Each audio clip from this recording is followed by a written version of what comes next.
organic, unpredictable, unknown, lovely, beautiful, a sense of fulfillment.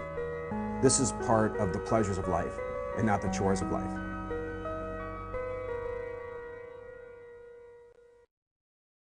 Coming up on Daily Iowan TV. Winter has arrived. See if more snow is headed our way next. Hey guys, I'm here at the 2014 Jingle Cross event. I just finished climbing to the top of Mount Crumpet. I've got the latest coming up next. And in sports, the Hawkeyes sought revenge on the gridiron after a devastating loss last week.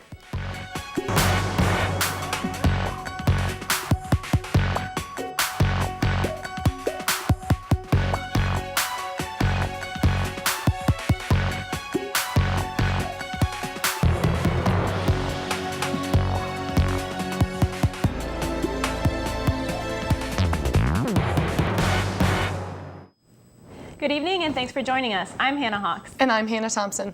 The first significant snowfall hit Iowa City this weekend, and while it was pretty and white, it wreaked havoc on drivers across the state.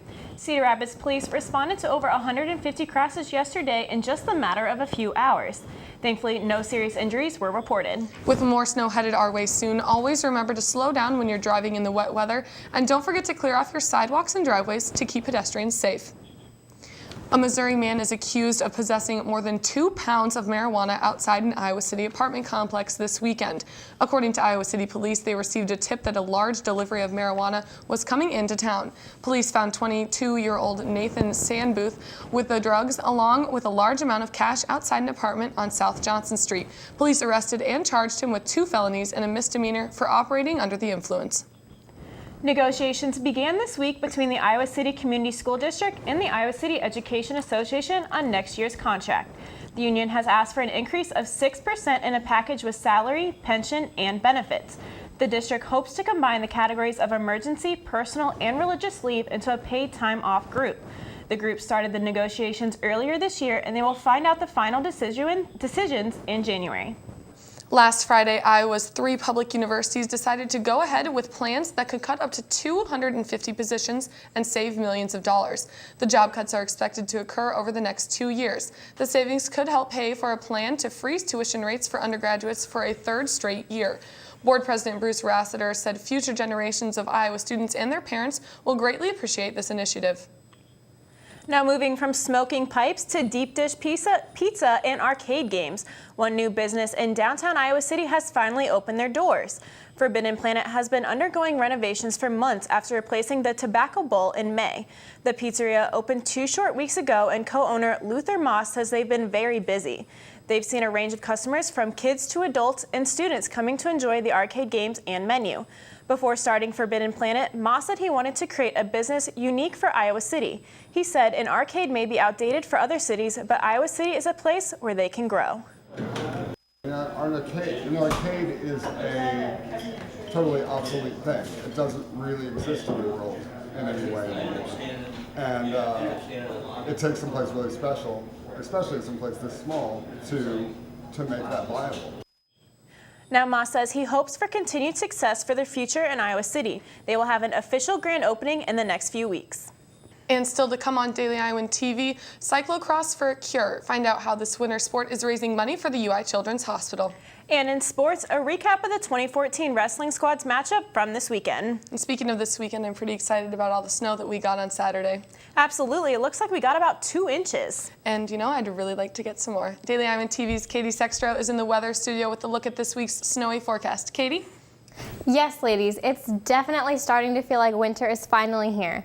After we were greeted with snow this weekend, and another cold week is in store for Iowa City. Bundle up tomorrow morning because it will be around 14 degrees as you're walking to class. Unfortunately, it will only warm up to 18 in the afternoon, and we'll see partly cloudy skies. In the evenings, temps will drop back down to around 15. Tuesday and Wednesday should be a bit warmer with temperatures in the mid-20s, and we'll see little chance of snow. Thursday will be warmer yet with temps reaching 30 in the afternoon. On Friday, we'll see mid-20s, clear skies, and little to no chance of snow. When football Saturday arrives, we can expect mostly cloudy skies, temps around 30 at kickoff, and warming up to the mid-30s throughout the game, and little chance of snow. But that snow should come back after next weekend. There's a look at your forecast for the week. Back to you guys at the desk. In other news, the White House has confirmed that the video released by ISIS earlier this morning showing yet another beheading is authentic. Peter Kasich, an American aid worker, was kidnapped in Syria in 2013. ISIS leaders posted the video of his beheading on social media, and it has gone viral since. This 16-minute video warns the U.S. to stop its airstrike campaigns in Iraq and Syria. It also shows the killing of Syrian soldiers. President Obama responded to the video, offering condolences to Kasich's family. He also used Kasich's adopted Islamic name, making the point that the Islamic State had killed one of their own. And a media firestorm began last month when a column was written accusing Bill Cosby of sexual abuse from decades ago. But Cosby will not respond to these claims. His attorney released a statement to the Associated Press that the fact that the allegations are being repeated does not make them true. Cosby has canceled multiple TV talk show appearances because of the scrutiny he is under. Cosby has never been criminally charged in the past. Today, the 2014 Jingle Cross cyclocrossing event closed out with its final races. Daily Iowan TV's Megan Sanchez went to the Johnson County Fairgrounds to see what this crazy sport is all about. Megan, take it away. Cyclocross is like a steeplechase on a bicycle. You pick up your bike, you carry it over barriers, over logs, up hills, through the mud, through the sand. Lots of fun on a bike. Nearly 3,000 people came out to watch the 11th annual Jingle Cross races. 85% of the people are coming from out of state, so they're coming from all over the U.S. We also have riders from all over the world, coming from France, from Germany, from Denmark, from Belgium, coming here just to race and help us raise money for the University of Iowa Children's Hospital. But it wasn't always this big. The race began with John and just 60 of his friends. And now it's the largest cyclocross race in the world that's not a national championship or world championship. Steve Ouzounian has been cyclocross racing for about 20 years now. He came all the way from Nevada just to compete in Jingle Cross. It is definitely fantastic. This is absolutely national, international class racing. The course is extremely challenging. Riders have to go through a total of 6 obstacles, including a sand trap, Yule logs, and even the climb up the treacherous Mount Crumpit. With the weather averaging under 20 degrees, Steve said riders use a gel with cayenne pepper in it to keep their skin warm. It activates when riders start to sweat, but until then... It's a bit chilly. My toes are still numb, my feet are numb. It feels really weird when you're stomping on your pedals. My fingers started going a bit numb. It was really hard to shift and brake. But, you know, no excuses. Get out and ride hard. In the future, John hopes the tournament will grow even bigger.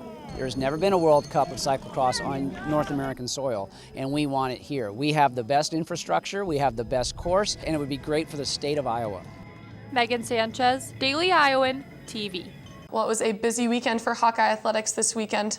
Let's send it over to Laura Belanda and Taylor Brooks in the Daily Iowan TV Sports Studio for an update on all things black and gold, right after this. Can't pick up a copy of the Daily Iowan? Are you worried about how you're going to find out about the latest news in Iowa City and the University of Iowa? Well, look no further. You can download the Daily Iowan mobile app on your iPhone for the area's best news coverage. And you can also read and watch us on your iPad. You can always find current and past Daily Iowan stories at dailyiowan.com. The Daily Iowan is now on TV, online, and in your pocket. If it happens, it's news to us. Thanks, guys, and welcome back to the Daily Iowan TV Sports Studio. Hawkeye football wanted some redemption after the 51-14 loss against Minnesota. That's right, Laura, and I think they accomplished that this weekend, now standing 7-3 overall. I'll toss things over to football reporter Jalen Socek, who was in Champaign, Illinois for the game. The Iowa Hawkeyes versus the Fighting Illini of Illinois, both teams with a lot to prove in their first meeting in 6 seasons. Illinois fresh off a bye week and just 1-4 in the conference play, and Iowa coming off one of their ugliest losses of the season against Minnesota. Things starting off slow for the Hawks as they failed to execute on several plays. Iowa struggling with their 4th down conversions, a spot that they normally have success in, previously 11 for 6, but they'll go just 0-3 against the Illini. Iowa doesn't get on the scoreboard until 5 minutes left in the first quarter when Louis Trinka-Passat forces Illinois quarterback Wes Lunt with the safety for an intentional grounding penalty. Iowa's defense soon to return to the field when on the next drive Jake Rudock fumbles the snap, setting up this 31-yard pass from Wes Lunt into the arms of his receiver Mike Dudek. Illinois now up 7-2 with 2:29 left in the first quarter. Second quarter, Rudock delivers this 1-yarder to tight end Ray Hamilton for his first career touchdown. Iowa back up 9-7 with 10:56 left in the first half. Marshall Kane with a chance to stretch the lead going into halftime with this 46-yard field goal attempt, but that's no good. Iowa goes into half only leading by 2. Second half, if the first career touchdown wasn't enough, Hamilton grabbing his second ever TD to put Iowa up 16-7. Next Iowa drive, it's Rudolph's turn as he'll run in this 6-yard touchdown, 23-7 Hawks. Now 8 minutes left in play, Damon Powell pulling in a 19-yard pass from CJ Beathard to put the dagger in the Fighting Illini. Iowa now up 30-7. Illinois will put up one more scoring drive to shorten the lead, but Iowa wins this one 30-14. And Saturday's win gives Iowa their 4th conference victory of the season, putting them 7-3 overall. Iowa will play host to Wisconsin next this Saturday, but for an extended look on today's matchup, we'll toss it over to Chelsie Brown. Thanks, Jalen. And a different team emerged inside Memorial Stadium as the offense racked up a total of 587 yards. Mark Wisen with his first 100-yard rushing game this season, but tallied no points on the board. A lot of action came from the tight end duo of Jake Duzey and Ray Hamilton. Hamilton entered the game against the Fighting Illini without a Hawkeye career touchdown to count for, but in the end, he left with 2. You know, I'm happy for him, especially getting, his 2 today, and he's excited and pumped up, and that's how it should be. The excitement carried over to the offense as a whole after Hamilton scored, giving Iowa a 9-7 lead in the second quarter. Yeah, it feels good. It feels good. It felt better to put the team ahead 9-7. I'll tell you that much. The tight ends were a significant part to Iowa's offensive game plan. Iowa's running game bounced back from less than 100 yards against Minnesota, and the pass game totaled 283 yards, the Hawkeyes' second highest this season, and 130 of those yards came from the tight ends. Thought we did a good job today as a group. We came out when our number was called, and we answered the bell. That's what we need to do as a group. We need to go out there and make plays, especially in the pass game when our number's called, and then the run game. We need to continue to be detail-oriented and go out there and finish. Hamilton finished with a team-high 4 catches on the day for 20 yards, and the pass catcher Jake Duzey racked up 110 yards for 3 catches, which was the key to putting Iowa in favorable field position on scoring drives. Duzey now has a career total of 52 catches for 578 yards. I mean, we knew that we were going to be driving up and down the field, but when we came in at half, we were like, we need to put it in the end zone, we need to finish drives, and that's what we did in the second half. With the help from the tight ends, Iowa racked up 21 points in the second half and showed Iowa fans another threat within the depth of the receiving game. Now, Iowa still has a chance to win out the West Division, but will host 2 tough competitors, both Wisconsin and Nebraska, to finish out their regular season. Reporting inside Memorial Stadium, I'm Chelsie Brown, Daily Iowan TV Sports. Thanks, ladies. Definitely some great news on the gridiron, and more good news coming from the mat as the top-ranked Hawkeyes swept the Luther Open Wrestling Tournament this weekend. The Hawkeyes racked up 12 individual titles, 10 in the Elite Division and 2 in the Silver Division. To name a few, Josh Jeva, Mike Evans, and Bobby Telford defended their 2013 Luther titles, and Corey Clark and Michael Kelly won tournament titles for their 2nd straight year. And in the Silver Division, Sam Stoll and Logan Ryan won titles in the 285 and 141-pound weight class. The Hawkeyes returned to the mat Friday, hosting Baker University, Cornell College, and Iowa Central, beginning at 9 a.m. to kick off the Iowa City Duels. That's all the time we have for tonight. Tune into Monday's program for our Whip Around crew and catch you up on everything Hawkeye sports you missed this weekend. Ladies, back to you at the desk. Before we leave you tonight, check out this interesting story out of Australia. For the past year, an Australian TV anchor wore the same suit every day. During that year, not a single viewer noticed that his suit never changed.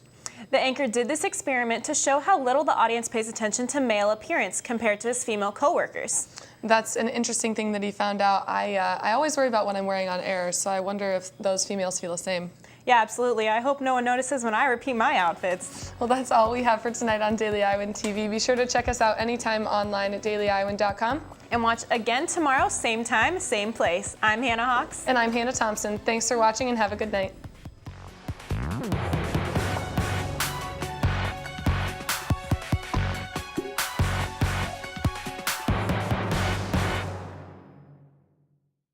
Iowa SJMC. Want a major that'll take you somewhere?